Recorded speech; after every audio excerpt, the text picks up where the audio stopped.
గ్యారంటీల ద్వారా ఏదైతే 200 యూనిట్లు కరెంటు బిల్లు ఎంతమందికి ఫ్రీ వస్తుందో చెప్పురు తల్లి. ఎంతమందికి వస్తుందమ్మా?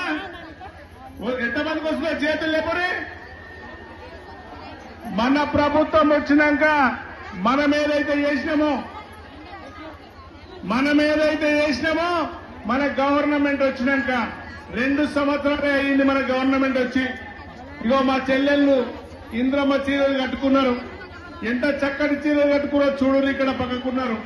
మిగతా సోదరి అందరికీ తెల్ల కాడున్న ప్రతి సోదరి మనకి ఇంద్రమ్మ చీరలు ఇప్పిస్తామని చెప్పి తెలియజేస్తా ఉన్నాం.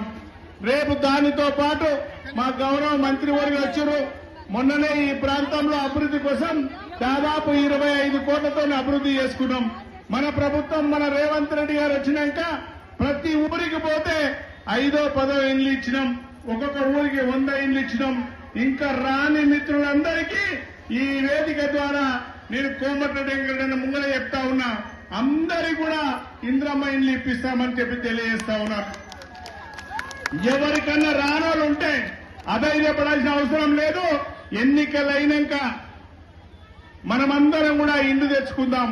దానితో పాటు 2 సంవత్సరాల నుంచి ఈ మాయాదారి మల్లారెడ్డి కానొచ్చిందా అమ్మ? మనకు ఏదైనా కానొచ్చిందా? ఏ ఊరికన్నా ఒక ఇంద్రమ్మ ఇల్లు ఇప్పిస్తాను వచ్చిందా?